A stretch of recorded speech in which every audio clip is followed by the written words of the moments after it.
Fasten your seatbelt. I am taking you for the ride of your life. I'm going to show you what this car can really do. Are you ready? I am ready. Hang on. Okay. Here we go. Hold on to your butts. Go get him, kid.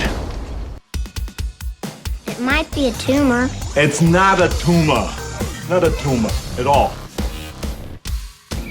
As if you're going to ask me. So you can go ahead and ask me what you're going to ask me. And my natural response could be to get offended. Hey, want to hear the most annoying sound in the world?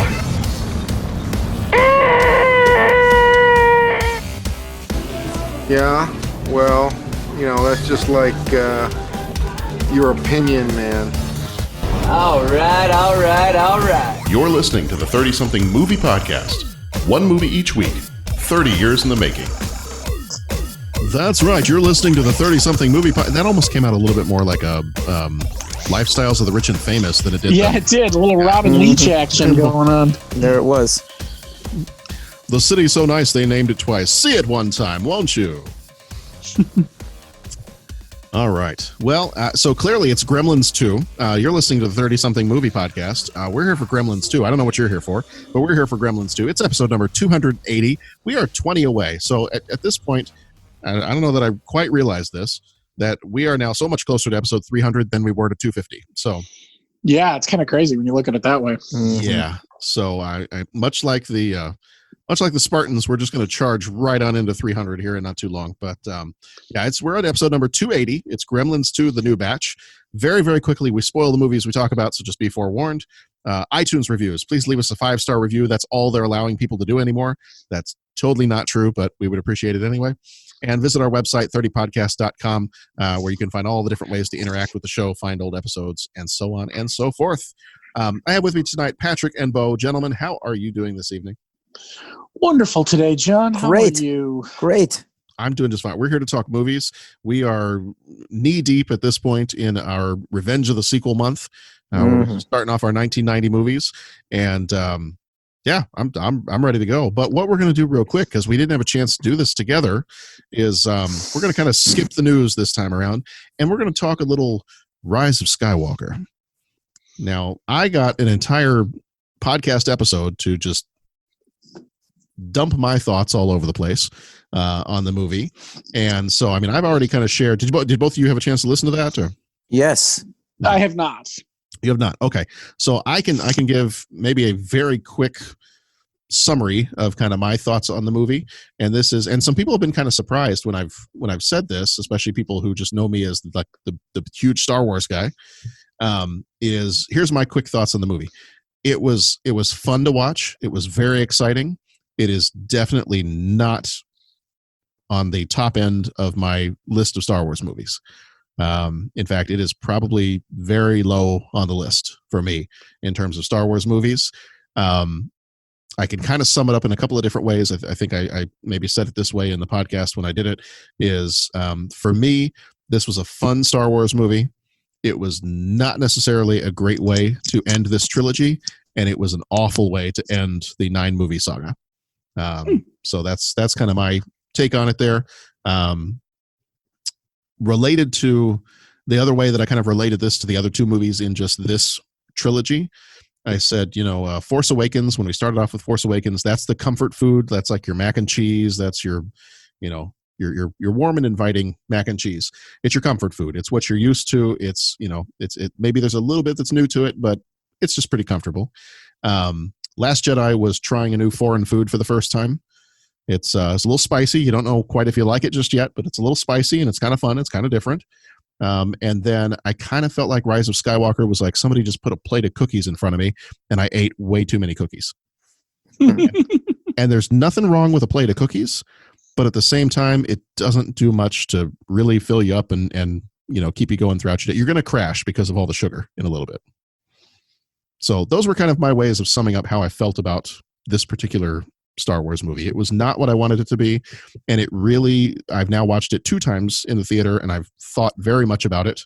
And it just, to me, the way it finishes or doesn't finish things off is it left me with a feeling that there were so many missed opportunities in this trilogy.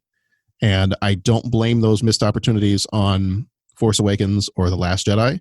I kind of blame them on Rise of Skywalker, because I felt like they brought things up in this movie that when I looked at it, I went, okay, that's cool. But what would have been even better is if you started dealing with those things 2 movies ago and really had the opportunity to flesh them out, not just cram them all into the third movie of a trilogy.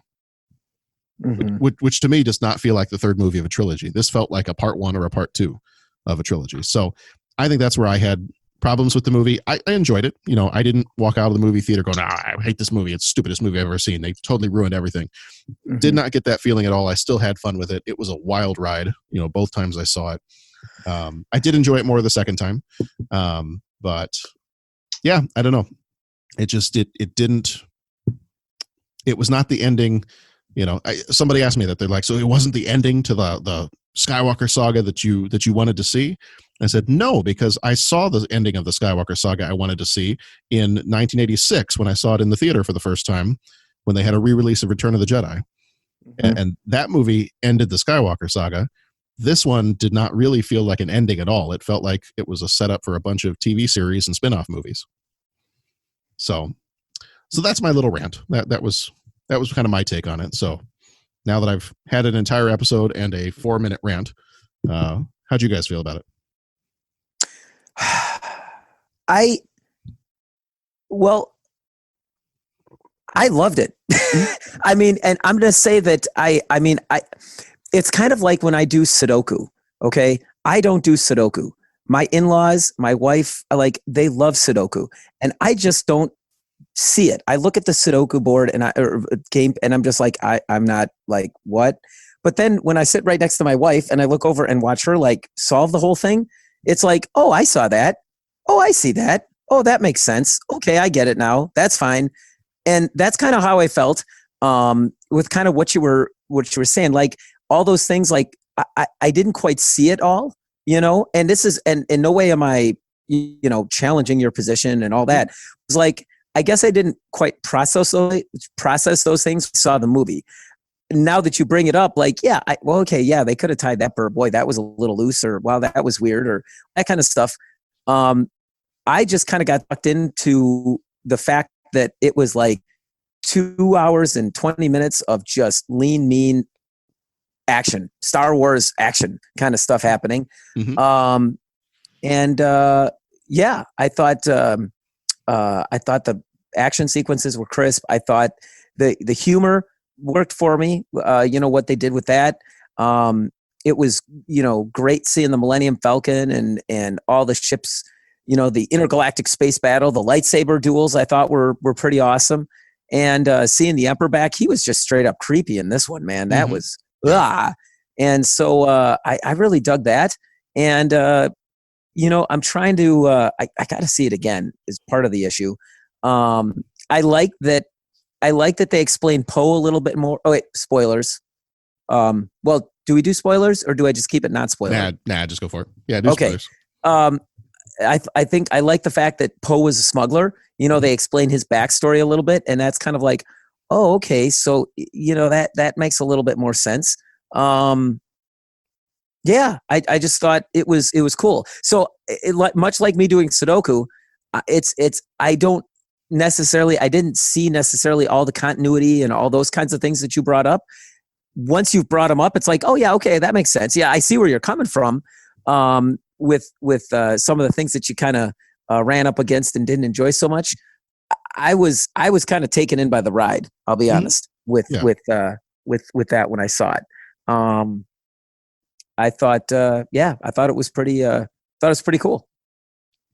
Well, and that was part of my thing too. When I did that whole episode and I just kind of ran through everything, I was like, right now, I don't know anybody else who has seen this yet that I can just talk through some of this stuff with. So I'm just going to record all this and put it out there.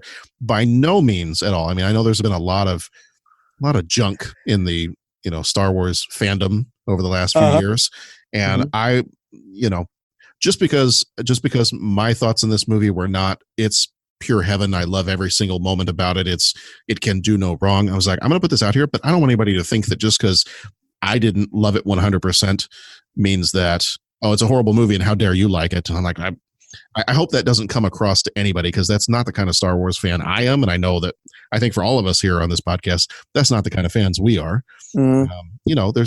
There's movies we like, there's movies we don't like, but Pat, your way of usually putting it is more Star Wars, more better. Right. Even my least favorite Star Wars movie, Attack of the Clones, I don't even know how many times I've watched that movie, a crazy amount of times. It's a Star Wars movie. Is there a bunch of junk in it that I think is really bad? Absolutely. But for some people, my kids, when we were going back and rewatching all the movies leading up to Rise of Skywalker, at one point my daughter said, I think this might be my favorite Star Wars movie. And I was like, oh, that's cool. What do you like about it? And we talked about what she liked, and I was like, all right, well, that's really cool, because I don't know, we're human beings, and we recognize that maybe some of these movies are more for kids, and that's okay. And adults can like them too, and that's okay. And we've said before on this, I know we have some people that listen that are not fans of The Last Jedi. I know we have some people that listen that love The Last Jedi. I really like The Last Jedi. It's of the movies in this trilogy, it might be my favorite. I haven't quite decided that yet, but it's a movie. Like what you like. If you don't like it, that's totally okay. But that was the one thing I didn't want to have come across as like, I didn't like everything about this movie, so you can't either. Yeah. No, I don't think I listened to your podcast, man, on it. I definitely don't think you came across like that at all. Good. That was not the intention, so I didn't want that to. No. Yeah. I don't want. What do you always say? I don't want to yuck somebody's yum. Yeah, you don't want to yuck someone's yum, and there you go, and all that. But yeah, I got taken in by the ride, man. I thought it was good. Bo, what were your thoughts on it? And it was quite a ride. Oh yes, that it was. Yeah. So Love Fest. Did you love it? I did. I loved it on many levels. My problems with this movie honestly stem from some of the problems I have with The Last Jedi. Okay. You're making a capstone to, or what you are touting as a capstone, but I think John, you put it best. It certainly didn't feel like they were leaving it at the end. You're making a capstone to something that's many years old, and the mythology is very steeped in, and you have added things that don't necessarily jive with everything we know. So why not just make your own movie? Like, why did you try to go down this road at all?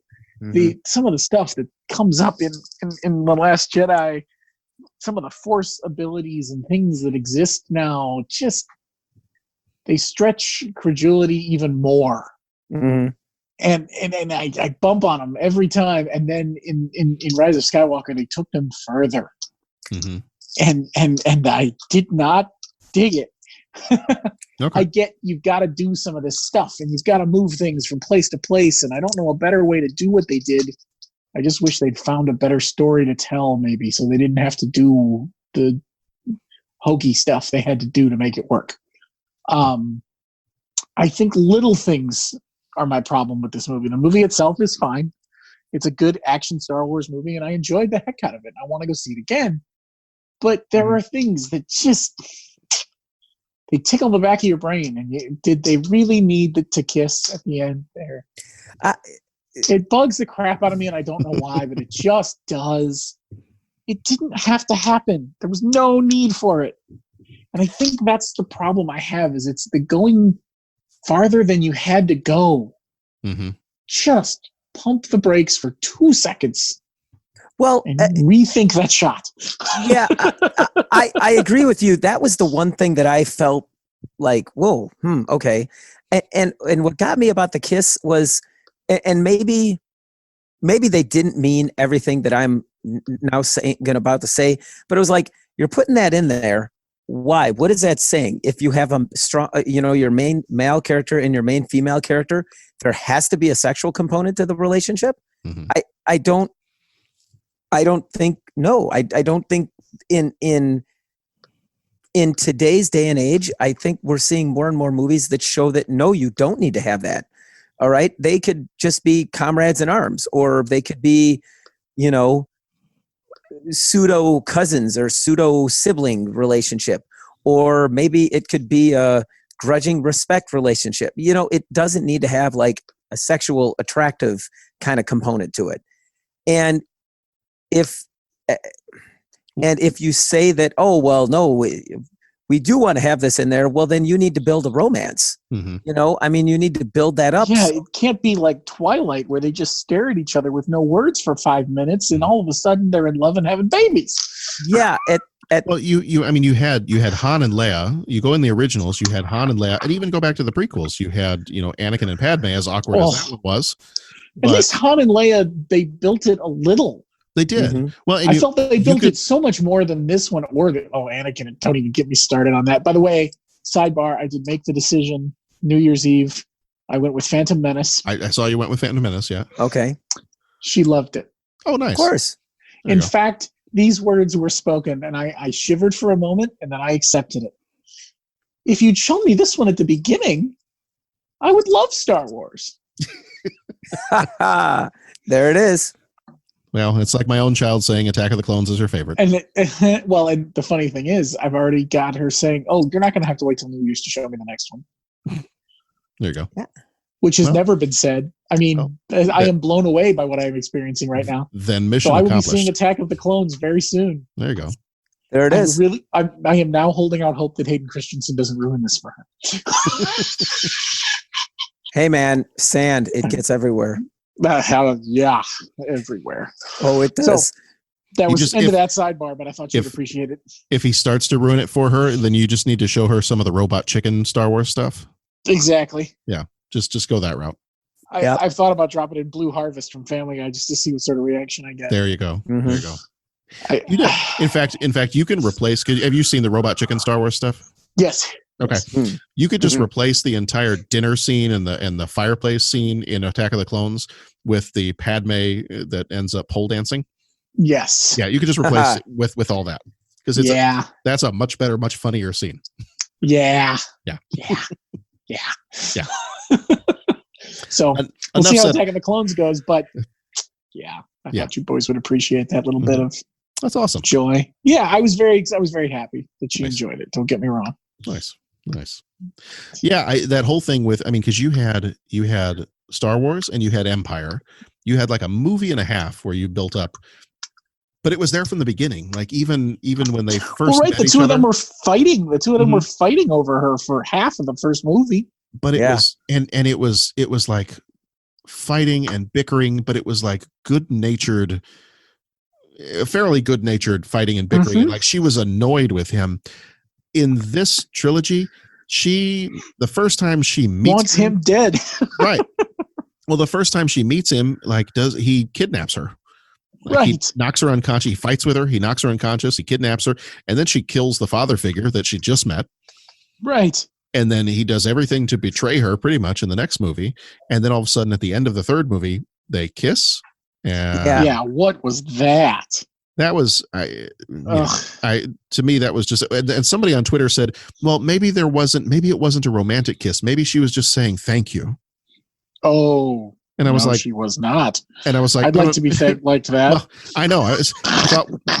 My thought with that was, no, that's the kind of thank you that gets you in trouble. Exactly.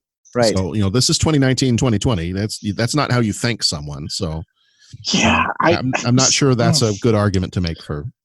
And I apologize for not having listened to your podcast yet, so I don't know if you touched on no. this, but did they take the astral projection stuff a little too far, or was it just me? See, that was another spot where I thought they really missed a huge opportunity. Mhm. I thought, and I think maybe it just gets lodged in my head, and I thought, oh, that's going to be so cool.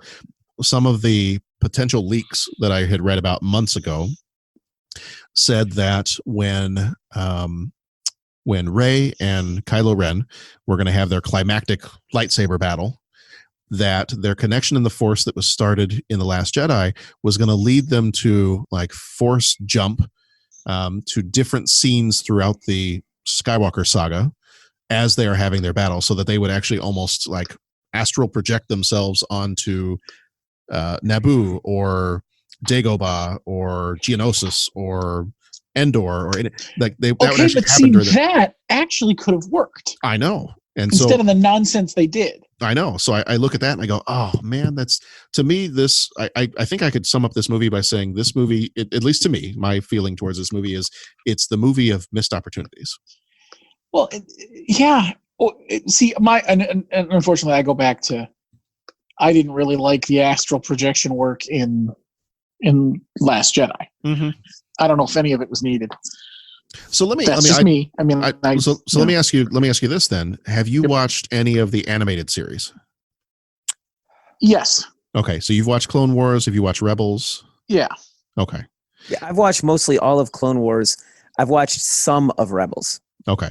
Because see, that stuff, like all the stuff that I think people complained about in The Last Jedi, about the expanded Force abilities and some of that stuff, I didn't have a problem with that because we watched through all of Clone Wars and all of Rebels, and they do some stuff with the Force in That's true. Rebels. They do. And the thing is, it bothered me there too. Okay. All right. Well, I think it bothered me why? a little. Well, it bothered me a little bit there. It bothered me a little bit there too. But at the same time, they had done it there. So when it started to show up in a similar fashion in The Last Jedi, I was like, oh, you know what? I'm okay with that then. You make a good point.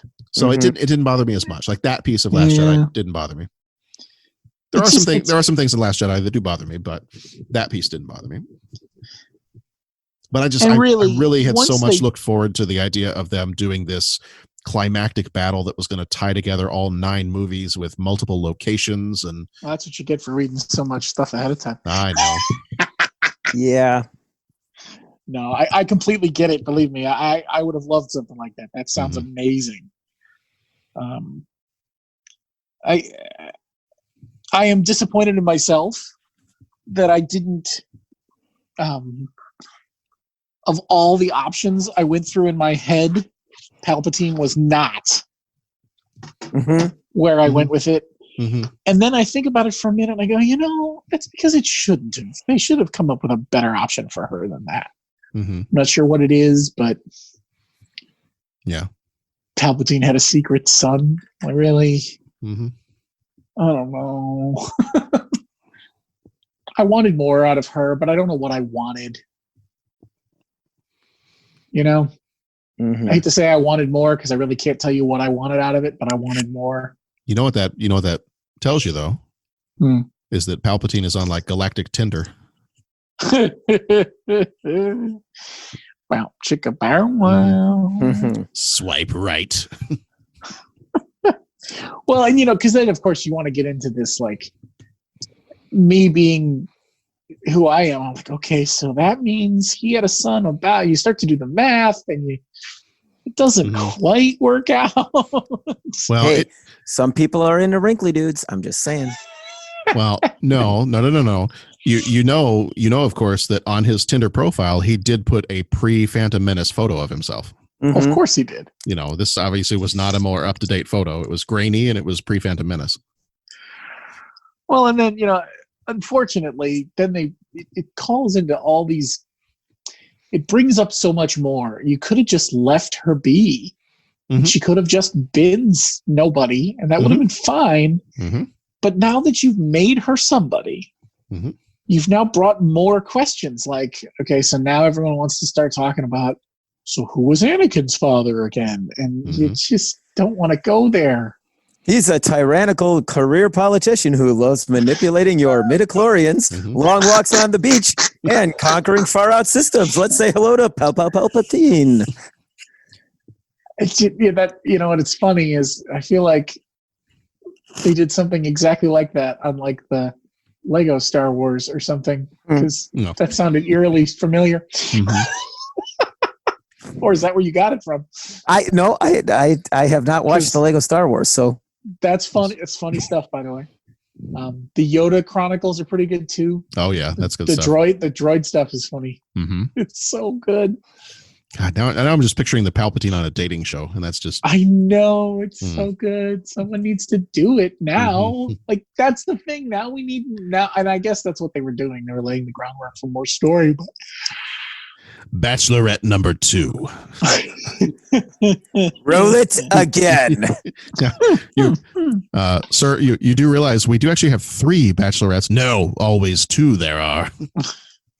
A master and me. I just want to say that the mind trick, when Rey tried the Jedi mind trick, that was kind of funny.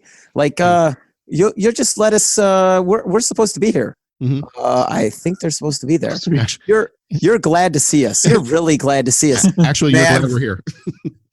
We're so glad you're here. Oh, does she do that to us? That was the best line. Yeah. That was funny stuff. All right. Well, do we have any other thoughts on, before we jump into Gremlins 2, do we have any other thoughts on Rise of Skywalker? Millennium Falcon's pretty cool. It's always cool. I mean, I think hyperspace skipping was pretty fun. Oh yeah. Yeah, that was interesting. At least that I got, as opposed to some of the other stuff. And Pat says it best: more Star Wars, more better. There's no better way to say that. Oh yeah. So, and I'm not complaining. I Mm-hmm. mean, The Mandalorian has been awesome. So, man. Pat, you got to watch that. I know. Like I said, John and I were talking. I think I can get like the 7-day trial and knock those things out pretty good. So. Oh yeah, you can. The possibility of a Kenobi series. I mean, there's just so much. And I tell you what, Pat, I don't know that you're ready for The Mandalorian, and I feel like I'm going to know exactly when you watch it because my phone's going to explode. Whoa, holy buckets. You guys weren't kidding. This is fantastic. Yeah. All right. Yeah, it's something else, brother. I am going to say I'm looking forward to C2E2, the big comic book show we go to every year here in Chicago. Yeah. Because Nora has decided that her costume this year is the Mandalorian. Nice. Oh. So we went to we had to go to the fabric store and we found some silver reflective fabric, like vinyl fabric. So she's going to use that. Actually, when we went into the hobby store, she's like, "Do you think instead of asking them for a yard of fabric, can I ask them for a yard of Beskar?" I was like, "Kiddo, you can ask them for whatever you want. They're not going to understand a word you're saying, but you can go ahead and ask. You go for it." The real question is what's the plan for the prop? She's going to try to find, I think she's going to try to find a doll that she has that has some like big eyes or something and wrap it up and hold it with her. Excellent. I said that if I had a Mandalorian costume, I've got Jedi costumes. I think that's what I'm going to go with. But I said if I had a Mandalorian costume, I would get one of those like Baby Bjorn backpack kind of things, and my costume would be the Mandadlorian. Oh my God, yes! And it would be like a cross between a dad who tells like horrible dad jokes and the Mandalorian. Oh, that's so good. And carries his baby around with him. So I don't know. I got a month and a half. If I can whip up something fast, I'll see what I can do. But oh, your poor children! I love everything about this. I know. Well, poor mother-in-law. She's still the only one going as a Star Trek Starfleet captain. Hey, the classics never die. The rest of it, I finally got Sharon to get a Jedi costume, so she's even going as a Jedi this year. So nice. She's going to do it up as the because she was a librarian. She's doing it up as the Jedi librarian from Attack of the Clones. So that's perfect. Yeah. So we are all going to be completely decked out. It's going to be fun. That's awesome, man. All right. Well, speaking of completely decked out and fun, should we talk Gremlins 2? Yeah. All right. So, small. Gremlins 2. First of all, before we get started with this, have both of you seen the Key and Peele skit? No. Oh, you haven't? Oh. Okay. Well, as soon as this is over, I got to send it to you. Okay. The Key and Peele, you know who Key and Peele are? I do. I know all of them, yes. Okay. So they do a skit, and it's an uncensored one, so don't watch it with kids around. I see. And it's basically the writer's room when they're trying to come up with a sequel to Gremlins. Oh my. And people are coming up with like reasonable ideas and like, hey, we should try this. And they're like, I don't know about that. And so they bring in somebody who's like a script doctor, and he's like, nope, we gotta just like throw it against the wall, see what sticks. And he is just as these more outrageous ideas are coming out, he's like, I love that. Do that. Why don't you do that and make it a spider? And why don't you? And it's hilarious. So I'll send that to you guys once we're done with this. But I'm not sure you could watch Gremlins 2 without watching that afterwards. Cool. So I'll send that your way. All right. This time around, we got Gremlins 2, The New Batch. Came out on the 15th of June, 1990. Rated PG-13 with a runtime of 1 hour and 46 minutes. Directed by Joe Dante with Chuck Jones directing the animation little piece that was at the beginning of this. Chuck Jones died in 2002. Dante also directed Inner Space and The Howling. Producer was Michael Fennell. He did Inner Space and The Burbs. Writers for this one were Chris Columbus, who did characters from the first movie. He also did The Goonies. And then Charles S. Haas wrote this one. He also wrote the movie Matinee with John Goodman. That was a fun one. I haven't seen that one in a while. Goonies never say die. I know. Have you ever seen Matinee? No, I don't think so. Oh, that's a fun one. That's a fun one. I don't think it's very well known, but it's in the 90s, so that should be coming up pretty soon. We'll throw that in there somewhere. Cinematography by John Hora. He was cinematographer for The Howling, Explorers, and Matinee. Music was done by Jerry Goldsmith, who died in 2004. He did Poltergeist, Star Trek First Contact, and Total Recall. Budget was $50 million. Box office was $41.5 million. Rotten Tomatoes, the critics give it a 69%. Rotten Tomatoes audience give it a 57%. IMDb gives it a 64, Letterboxd a 68, and CinemaScore gives it a B+. Zach Galligan plays Billy Peltzer. He was in Surviving and Waxwork. Phoebe Cates. Sorry. I thought I needed to wait just a moment there. Yeah, thank you. I appreciate that. There you go. Kate Berenger. She was in Fast Times at Ridgemont High and Drop Dead Fred. John Glover was Daniel Clamp. He was in Scrooged and Smallville. Robert Prosky, who died in 2008, was Grandpa Fred. He was in Christine and Mrs. Doubtfire. Robert Picardo was Forster. He was in Inner Space and Star Trek Voyager. Christopher Lee, who died in 2015, played Dr. Catheter. That's just a fun name. Yeah. He was in Lord of the Rings and Dracula AD 1972. Haviland Morris was Marla Bloodstone. She was in 16 Candles and Home Alone 3. Dick Miller died in 2019. He was Murray Futterman. He was in The Burbs and The Terminator. Jackie Joseph was Sheila Futterman. She was in Little Shop of Horrors, the 1960 version, and Police Academy 4. Getty Watanabe played Mr. Katsuchi. He was in 16 Candles and the 1998 Mulan animated movie. Kie Luke, who died in 1991, played Mr. Wing. He was in Charlie Chan at Monte Carlo and Phantom of Chinatown. Kathleen Freeman played Microwave Marge. She was in Blues Brothers and Inner Space. Don and Dan Stanton, the identical twins, were Martin and Lewis. They were in Terminator 2 and Good Morning Vietnam. John Aston was the janitor. He was in Addams Family and National Lampoon's European Vacation.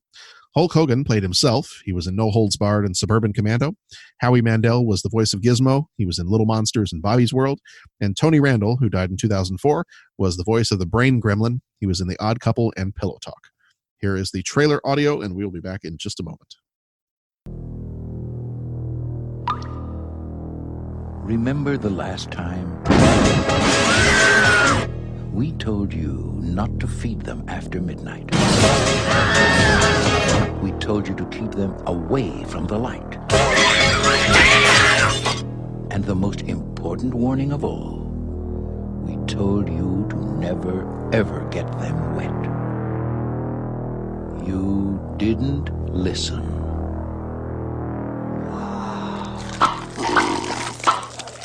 They're mutating. Sir, is the building on fire? No, that's a false alarm. Are you trying to panic New York City? Absolutely not. So the monsters are real? I didn't say that.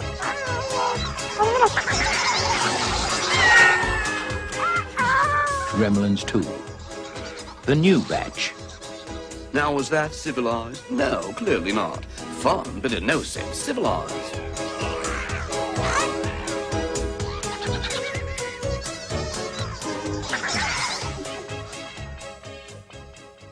All right. So as always, our questions are adapted from the book called Focus, The Art and Soul of Cinema by Tony Watkins. So first question, how does Gremlins 2 make you feel? Now, I want to ask this question kind of right off the bat, but I also want to just quickly say, I really, really wish that the audio from our very first episodes had not been lost, because we talked about the first Gremlins as one of the very first movies we did for this podcast.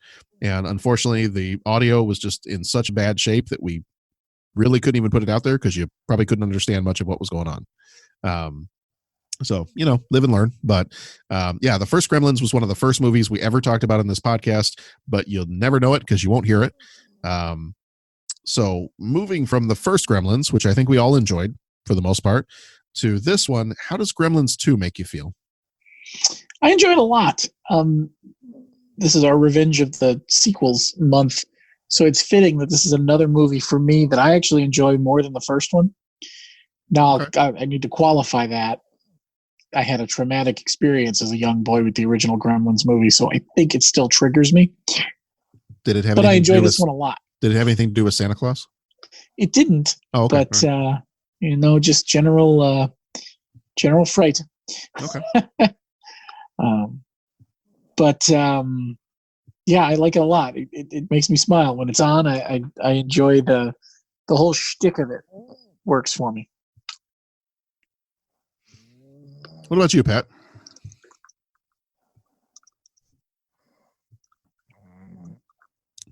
I think we lost Pat. Yeah, I think we did. Mm-hmm. You there, Pat?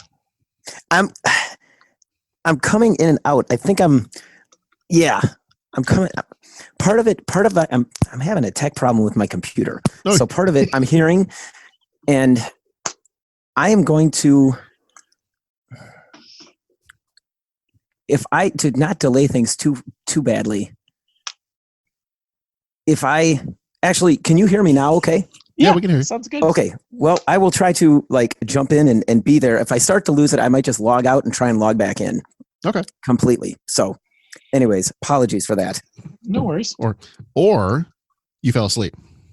I was nodding a little bit earlier, but I got up and started moving around. And then that's when I started kind of not being able to fully participate. Okay. Because you were snoring just now. Okay. Well, I'm going to keep moving, so I'm not going to lose it completely. Yeah. No, it's almost 11 o'clock, so I feel you. Yeah. So how does this movie make you feel? Gremlins 2? Yeah. Fun. Yeah. This was my first experience with Gremlins. I saw this one before I saw the first one, and I just remember seeing it with friends. I was probably junior high. It didn't creep me out, horror and all that kind of stuff. It was just fun. Nice.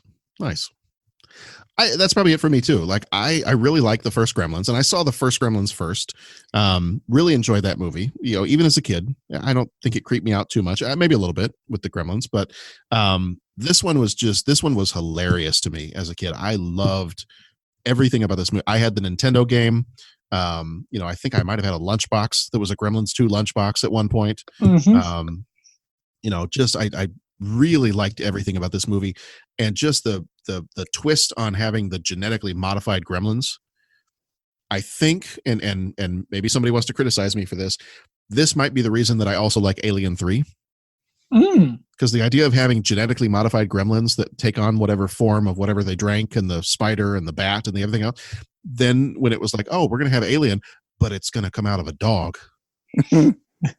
Oh, well, that's kind of cool. So it's a little bit different. It takes on the characteristics of whatever creature it comes out of. That's kind of awesome. So I know some people don't like this movie, and some people definitely don't like Alien 3, but for me, I like those maybe kind of tie in together. Like this one as a kid, I was like, wait, you can have Gremlins that are made of vegetables and bats and spiders and electricity, and okay.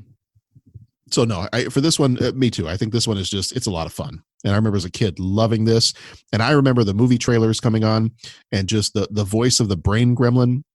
I think I must have tried to do the impersonation of the brain gremlin nonstop as a kid. So I'm sure I was a very, very obnoxious 10-year-old. But even the way they did the brain gremlin with the accent, and then his whole was he being interviewed when he's he shoots the other one? Was that civilized? Clearly, civilized. Clearly not. Clearly not. Yeah. It was. You're right. It was fun, and it was fun. It was fun for kids. I think it was a good example on how to take something that. I mean, we did the first Gremlins, and it was straight up kind of like, this is creepy, this is scary, this is some funny, and they really brought out certain things to just make this a little bit more silly and fun. Well, and that was one of the things that I read up when I was reading up about this movie, that Joe Dante, the director, actually prefers this movie to the first one. That's interesting. Between the two movies, he likes this one so much more because he felt like he was pretty much given unlimited creative control for this movie. I guess he told them, look, if you're going to bring me back for a Gremlins movie, I don't want to rehash the first one again. I don't want to just do like a different town and the Gremlins show up again, because I guess that's the story ideas that they were pitching when they kept trying to come up with a sequel. And he's like, no, I don't want to do that. Like, if we're going to do this, we're going to do it differently. We're going to do it my way. I want more money for the budget. And apparently they said, hey, look, you know what? Merchandising wise, all that other stuff, whatever you do, it's going to make us a ton of money. So go for it. You do whatever you want. Mm-hmm. Which is why, unfortunately, because it didn't do well, that makes me a little sad. Right. Like I wish it would have done well, because that's one of those cases where, the studio heads or whoever it was, they gave the artist money and then they got out of the way, and for some reason audiences didn't like it. So, and I don't know what it was. I mean, it gets, I think if I go back to look at the stuff that I read just a minute ago, I think it gets better scores. Yeah, it gets better scores from the movie critics than it does from the audiences. And I don't know if I don't know if there was just too much time between the original Gremlins and this one, or what happened. But were the audiences just too young to like be counted?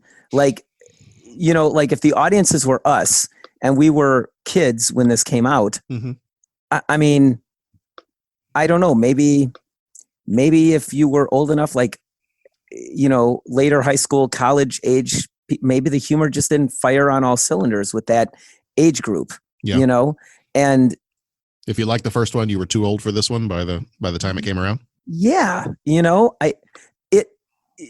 I hate to say this because there was another movie that we did a couple weeks ago or months ago that I remember saying, it would be interesting to get Dennis's perspective because, I don't want this to be like the Irish backhanded compliment, but there's a small age gap, and that might just be enough that I'd be curious to see what he thought about it. Like, hey, did you like the original? And what did you think of Gremlins 2? And if it was kind of maybe that just, you know what I'm saying? Yeah. This one for me, I feel like as a kid, I absolutely love this. And then there was a stretch of time where I think I went to go watch this a few years ago, and I was like, oh, wow, that is as bad as everybody says it is. But then I went to go watch it again this time, and I was like, you know what? This is actually a lot of fun. Yeah. Yeah, I think it's a lot. I think it's a ton of fun. Yeah. Like, I mean, it's definitely campier. It's definitely more for kids. Yeah. But they dug deep for something goofy here. But the whole idea behind Gremlins, if you're not going to do it, and even the first movie didn't even necessarily do it as a straight up horror movie. Gizmo's cute, and Gizmo is always cute in the first one, and it's more of a why right, and it's got more of an E.T. feel to it than it does any kind of a horror movie. And if you're not going to do it as a horror movie, then you've got to take the whole idea of the Gremlins just messing stuff up. I mean, sure, they're a little dangerous, but they're basically there to just mess stuff up and cause general chaos.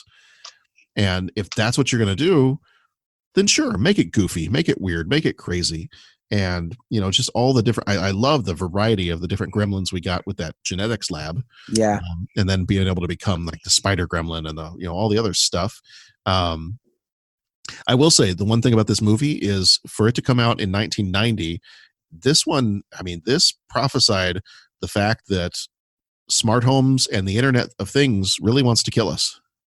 Right. Yeah. I mean, the revolving doors, the voice activated lighting, I had to go look elevators. The elevators. I had to go look up the quote because I remember even as a kid thinking that this was hilarious, but as an adult, this may have been one of my favorite things in the whole movie, the fire alarm. Yeah. Fire, the untamed element. Yes. Oh God. Oldest of man's mysteries, giver of warmth, destroyer of forests. Right now, this building is on fire. That is outstanding. Yes, the building is on fire. Leave the building. Enact the age-old drama of self-preservation. Oh man. The men's room, Yes. Mr. Welcome to the men's room. Welcome to the men's room. And I got to be honest, the variety of characters in this movie. I mean, it was like there were not cameos, so to speak, but a lot of that guy's in it, that guy's in it, that guy's it, and they were all really unique, interesting characters. Yeah, I thought that was really fun. Yeah, and the main boss guy that was that everyone was falling all over, the guy that was the head of the building, just. I mean, I shudder to call it a character arc, but for lack of a better term, his character arc was absolutely priceless in this thing. Oh, yeah. That he became the hero. And then, when Robert Picardo was up on the top floor and he's on the phone, what? You're still up there? Oh, well, hang in there, buddy. We'll try and get up to you soon enough. I mean, just a funny way of writing in these characters. Now, along the same lines as the fire alarm, apparently this got put into the movie because someone, I don't know if it was one of the writers or Joe Dante, the director, or somebody else, found out that cable companies, like cable news companies and cable companies, they actually have, I don't know if they still do, but that one of them had an actual recorded message just in case the end of the world happened. Oh, really? Wow. And so they were like, that is too good not to put in this movie. And so I guess, I don't know if it's word for word the same, but they said, we discovered that they actually, at least one, if not multiple ones of the cable news shows or cable companies had this. So they had the, it does the whole thing. Because of the end of civilization, the Clamp cable network now leaves the air. We hope you've enjoyed our programming, but more importantly, we hope you've enjoyed life.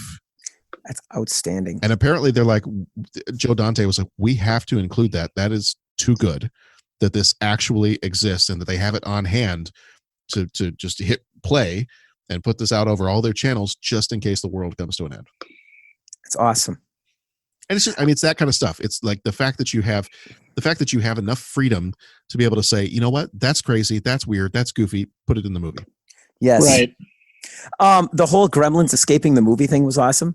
Mm-hmm. Yes. And this one, all the little fourth wall stuff that they do is great. Now, the one I saw, I didn't see in the theater. And I think Hulk Hogan, in this one, this was the theatrical one. Because I think the home video, they end up on a John Wayne movie. Do they? I think you're right. Yeah, it sounds right. Like I had never seen the Hulk Hogan one until I watched it now. The ones I've always seen, I don't know if you got and that was actually my, if we do a favorite scene is when John Wayne, they get into a gunfight with John Wayne. And it's like, Gremlins, get off my spread, Duke. And then they, there's a draw, the gunfight and the whole thing. Yeah, it says under alternate versions, the cinema version features Hulk Hogan shouting at the Gremlins to start the film again. The video version features John Wayne. Yeah. Yeah. Mm-hmm. And it's worth watching the John Wayne. I mean, and that's just cool. And I don't know if I remember the John Wayne one. I feel like I've seen it once. I'm so glad Pat said it because I thought I was losing my mind. I was like, is that always how that worked? Mm-hmm. Yeah. Shows you what I know. Oh, you know why? Because I don't think we ever owned this on VHS or DVD or anything like that.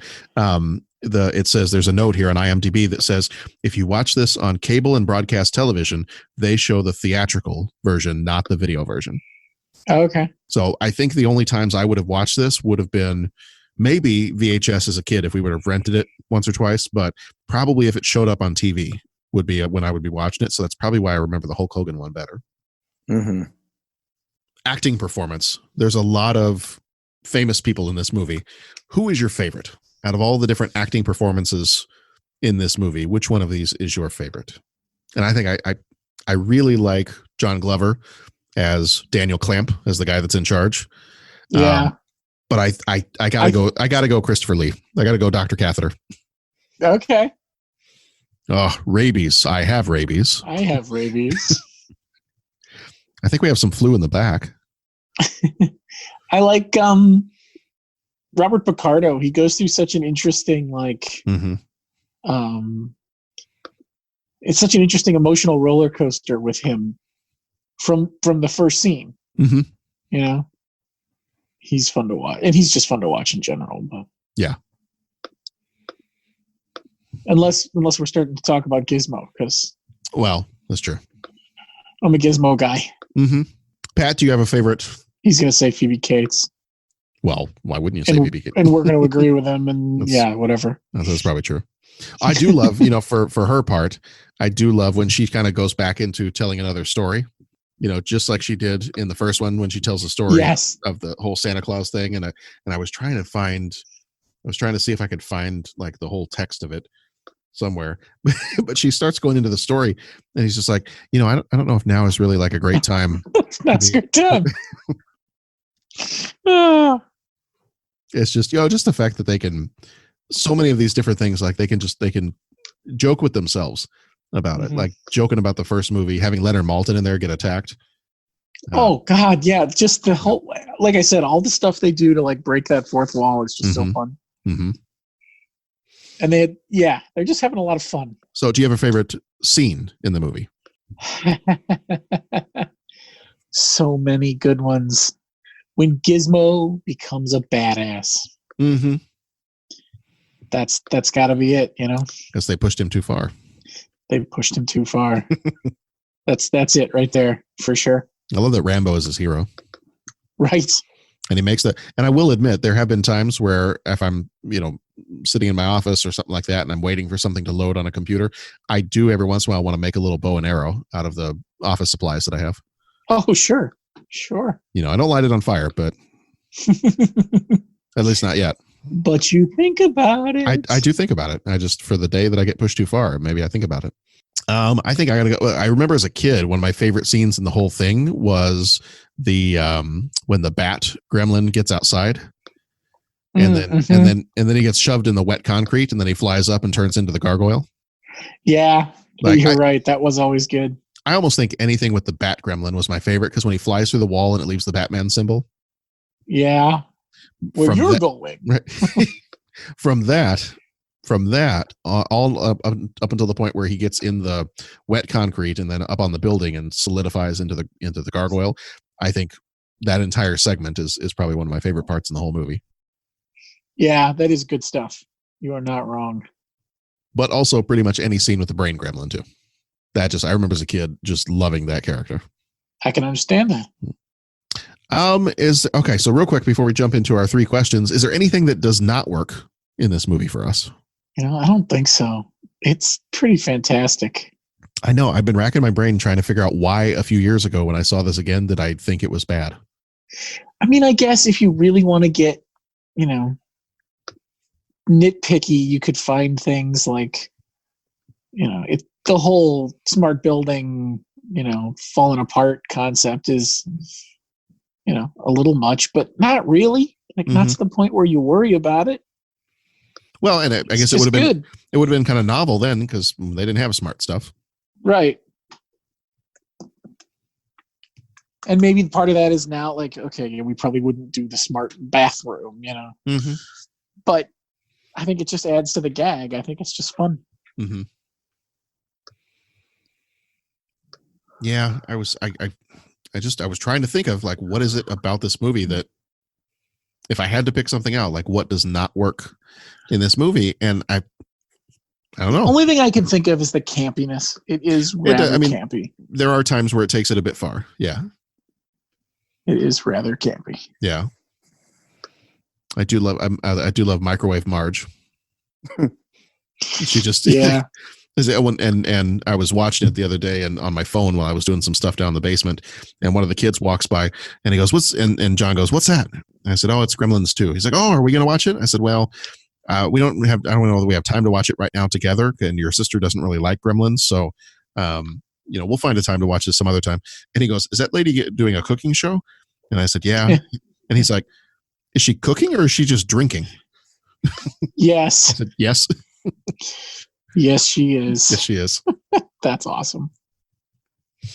And I love all those other little callbacks too, like the exploding microwave bit. Sure. And just some of the other stuff that happened in the first movie, but they have kind of like a little bit of a callback to it then. And some of the things that maybe, and that's part of the campiness, is like when he puts the gremlin through the shredder. Mm-hmm. And it's just super gross, like ridiculously gross. And then when he's all done with the whole thing, he's like, "Oh, I don't really like using these things myself." Like, it's some of that stuff. It's like maybe some of the we're going to have a quippy one-liner after we, Yes, we are. We are, and that's fine. That's nothing wrong with that. But Pat, I had asked the question: is there anything about this movie that doesn't work for you?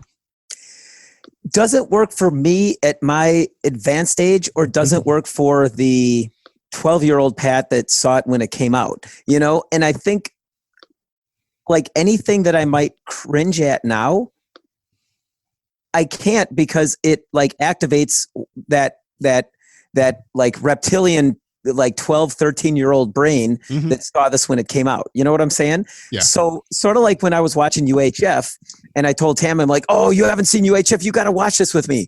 And 5 minutes into it, she looks over and goes, "I can see why you liked this when you were 13. And I'm like, "Okay, thanks, dear. You can go to bed now." And I think that's kind of what it is. There's nothing that really doesn't work for me. Mm-hmm. But like this is just kind of like a link to kind of the mindset of a junior high kid. So I think that's why. Yeah. You know what I'm saying? I think there would be a whole lot more. And I hear what you were saying about the whole campiness thing where, yeah, there's a point when there's too much. And I just think that's the one dividing thing is that I think there would be a whole lot more that didn't work if I hadn't seen it when I did at the age that I did. Yeah. Last thing I will say before we jump into the 3 questions is one thing that definitely works in this movie that if they were ever to make a Gremlins 3 for some reason, I would not want them to do differently is the puppets. Mm-hmm. Like the puppets in this one are outstanding. They're much more articulate than they were in the first movie. If they ever made a Gremlins 3, I would not want them to go CGI. Oh yeah. I would definitely want it to still be puppets. And apparently to make them more detailed and more articulate, these puppets are twice as big as the ones were in the first movie. Wow. They had to make them bigger because they had to fit more circuitry and more, controls inside the puppets. That makes sense. And some of the scenes too, when Gizmo's making his bow and arrow, that those hands are actually an adult person's hands that are making that bow and arrow. So they made a huge costume version of it because they couldn't get the puppet's hands to be, what am I looking for? Agile enough to be able to do what the puppet needed to do. So, they just made different sizes but they had to be much bigger than before because they were filled with more circuitry to control facial expressions and things like that. So if they were to ever do another sequel, I would hope that they would stick with puppets and not do CGI. Mm-hmm. Because I think that's some of the charm of the movie is it's the puppets, and it's like the Muppets. It's like you'd never want the Muppets to be CGI. Same thing for this movie. Yeah. Okay, 3 questions. He asks each traveler 5 questions. 3 questions. 3 questions. It's impossible to answer. Impossible because you don't know the answer. Nobody could answer that question. I want to ask you a bunch of questions. I want to have them answered immediately. What you just said is one of the most insanely idiotic things I have ever heard. At no point in your rambling, incoherent response were you even close to anything that could be considered a rational thought. Everyone in this room is now dumber for having listened to it. I award you no points, and may God have mercy on your soul. So our 3 questions this time around. Question number 1, which gremlin is your favorite from this movie? Mine is super easy. It's the brain. I love the brain gremlin. Mm-hmm. Sometimes I think as a 10-year-old, the brain gremlin was just, I think that might have been my inner monologue as a 10-year-old. Just the over dramatic, trying to make himself sound pretty smart and just weird and goofy. And I just loved that character as a kid and still do. Now, coolness factor, I would have to go with the Spider Gremlin, but and it doesn't hurt that his theme is a heavy metal theme. So right, yeah. Well, what about yourself? I think I am a big old fan of the Bat Gremlin. Mm-hmm. I like the Brain Gremlin a lot, but the Bat one, he just has some fun. He gets out. He gets to see the fresh air. He gets the sunblock. Yeah. Mm-hmm. Yeah. That's cool. He's like the Uber Gremlin because he can go out in the sun. So I think that's my. I think I'll have to pull an Edward Norton in the Italian Job and just say I'll take a little bit of each of yours because I think like everything you guys said were the ones that I liked. So maybe I'll go with to throw something else out there. I'll go with Gizmo, being my favorite gremlin. But I'll say that when he does the Rambo thing, I kind of dug that. I thought that was pretty fun. Nice. But yeah, if I had to pick like one of the gremlins, I would say, the Bat Gremlin was pretty cool. But then the Brain was awesome as well. So, it's all good. Nice. All right, question number 2. What division within the Clamp Center would you want to work in? So of the different spots we see in this movie, you could work at the frozen yogurt stand. You could work at the genetics lab, the art department. I guess you could work in the men's room if you wanted to. Yeah, I was gonna say not janitorial. I don't want my bathrooms talking to me. No, so you don't want to be John. Not down with that. Don't want to be John Aston. No. Which division? You know, I love all those. And we were talking about, earlier tonight, we were talking about Tubi TV and like some of those really like late night horror movies and Sven Gulli and that kind of stuff. I think I'd work with Grandpa Fred. Yeah. There you go. I think I'd work with him. I'd help him out on his show. I think I'd be the guy sitting in the security office with Robert Picardo watching the cameras. Mm-hmm. Yeah, I think I'd do something with the show. The shows that they put on. Mm-hmm. I thought that was pretty cool. If it was a hard enough day, I'd work with Microwave Marge, but some people add a little. I add a lot. I add a lot. All right. Final question, number 3. Knowing the dangers, if someone came to you and said they needed a home for Gizmo, would you take him in? No. Of course I would. He's too cute. I think I might go with Pat on this one. I think knowing what could possibly happen and knowing that, I don't know, I feel like Nora would be good-natured enough. She'd be like, oh, he's so cute. Let's make more. Well, she's crazy. And really, right. Yes, if you get them wet, you make more, and that's bad. Mm-hmm. Right. The real bad one, though, is the feeding after midnight. And I don't even feed myself after midnight, so I think we'd be okay. Mm-hmm. Oh, and that was something I forgot to mention when we were talking about the movie itself.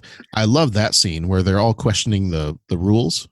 Yeah. Mm-hmm. Yes. Yes. because everyone who watched the first movie did that. Right. Wait. So what if they eat something? It's stuck in their teeth. Yeah, that's my favorite one. Yeah. Yes. Because totally. Yes. Like, yeah. How does that work? Right. Because you'd always argue that, like, what about the time zones? Like, well, but wait a minute. Like, what if you feed them at like 4 a.m? Because that's after midnight. But right. When does the clock reset? Right. Mm-hmm. So many questions, but that's what makes it so good is they don't bother. Right. Yeah. Whatever. Just follow the rules. And you're important. not going to follow the rules because otherwise we wouldn't have a movie. Right. So, come on now. All right. Well, don't believe what you read on the internet. Gremlins 2 is a lot of fun. And go watch it. Exactly. Mm-hmm. It's a good time. And I remember one of my favorites. Yeah. And I remember playing the Gremlins 2 Nintendo game. Did you guys ever play that? Oh, yeah. Yes. Yeah. Oh, I love that game. Some of those... Go ahead, Bo. I'm sorry. I'll say that was good fun back in the day. Mm-hmm. Those 8-bit Nintendo games. Those things are great. And there was that was exactly what it was. And they churned some of those things out, and they were all great. That was just... I mean, Super Nintendo had some great games and all that, but some of those 8-bit Nintendo things, there were just some really fun games. Mm-hmm. So. And a lot of them you can find again in emulators and play Yeah. them on your computer on the web browser. It's crazy. Mm-hmm. Yeah. I did. I actually bought it was either off of Amazon or somewhere else. I bought a Bluetooth controller that looks exactly like a classic Nintendo controller. Right on. And then downloaded a whole bunch of emulator games. And I remember it was several years ago now, sat the kids down and had them start to try to play Legend of Zelda. Mm-hmm. How long they last? Oh, not very long. Yeah. We did that one, and then we did Mega You mean Man. you only get 3 lives? Right. Yep. How do I save? You don't? Nope. Well, but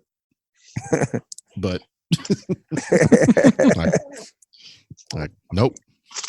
I found an app for my phone that was like, had a whole bunch of the old Nintendo games on it. Mm-hmm. I couldn't play it because I didn't have the buttons and the control that I could feel. Like my fingers kept going over where the buttons were and slipping off and stuff. And I'm like, no, I need to have something tangible that I'm touching. Mm-hmm. You know what I'm saying? Your thumb wasn't blistered, so it didn't make sense. Yeah, I couldn't. Yeah, exactly. Okay, question not related to Gremlins, but related to playing the old video games.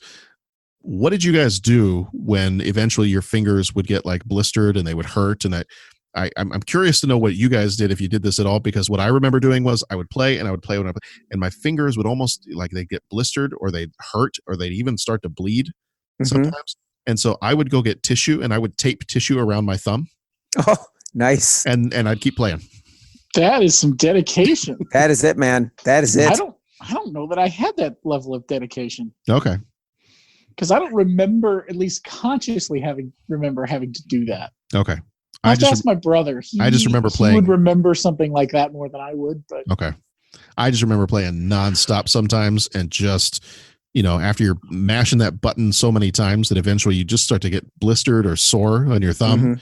I do remember getting sore. I remember like that, that thumb muscle. Definitely getting tired after a while. Yeah. Especially when playing some of the more action games where it was a lot of repetitive stuff. Right. Bionic Commando. Bionic Commando. I loved that game. Master Blaster. Yeah. Russian Attack. Do you guys remember that one? Yeah. Yes, I do. Yeah. Spy versus Spy. Yes. Now, this is Super Nintendo, but Pat, I'm waiting for a text message from you when you start watching The Mandalorian. Okay. There is totally an episode that reminds me of a portion of Super Star Wars. Okay, man. So you'll have to text me when you get to that part, because I think you'll know what it is. Okay. Okay. But yeah. No, those games are so much fun. City Connection. That was a fun game.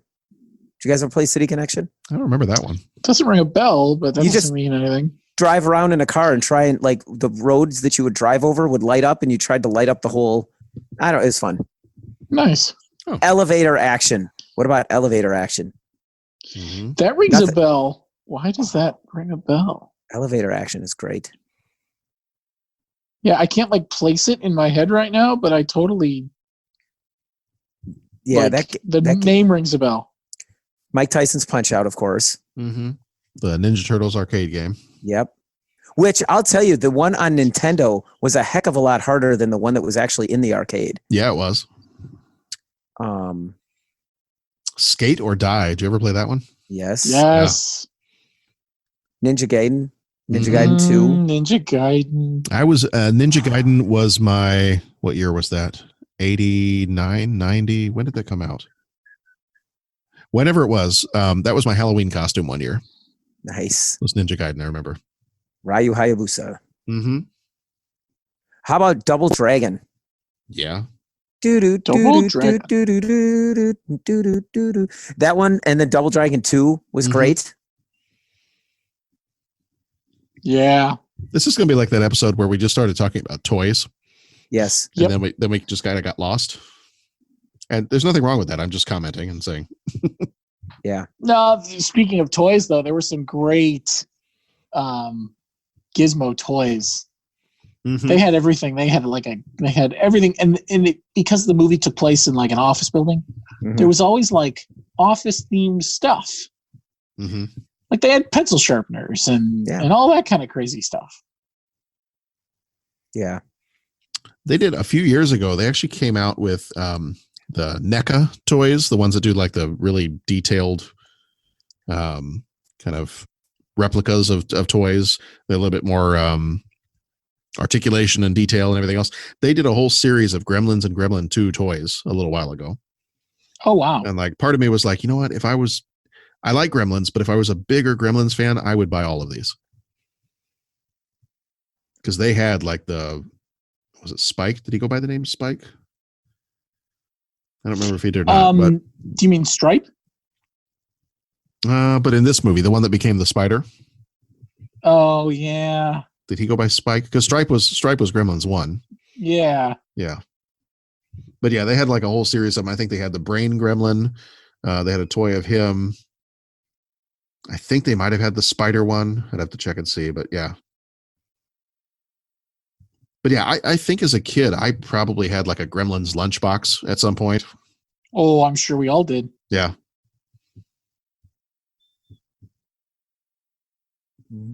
Oh, it's all good stuff. Yeah, all it good is. Stuff. It's fun to think about being a kid again, isn't it? Oh, I know. And then we got to go to work in the morning. Right? All right. Well, that's going to do it for Gremlins 2. So thank you, gentlemen, for being here with me tonight. Thank you, John, for getting us together to do this. Because,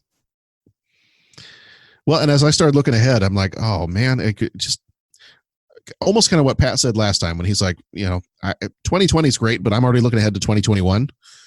Mm-hmm. As I started last year pulling together the stuff for 1990, I remember doing that. I was like, 1990, there's a lot of really good stuff in 1990, and then I made the mistake of looking at 91, and then 92, and then 93, and I'm like, oh God, I can't. And they too tell people, and they tell two people, and so on, and so on. Yeah, so I had to kind of rein that in because I'm like, nope, too much good stuff. So, so we are looking forward to bringing more good stuff to you from 1990 and beyond as we keep going with this thing, because basically we are the Energizer Bunny of 90s movie podcasts now, and we're just going to keep going. Mm-hmm. This is going to be pretty much nonstop. So, until we get all the way to, I guess it'll be like The Matrix and Phantom Menace and all that other good stuff. So. 10 years from now, we'll get to all those things. But so in the meantime, you can visit us at 30podcast.com. Check us out on Twitter, Facebook, Instagram, all those different spots. If you want to call in the voicemail line, please feel free to call in. It's 872-356-6843. We'd love to hear from you. Our next episodes, as we continue the Revenge of the Sequel month, we've got Robocop 2 is coming up next week, Young Guns 2 after that, and Predator 2. So thank you again, gentlemen, for being here. And everybody, be excellent to each other. Go watch some good movies. And we will see you back here next time for RoboCop 2.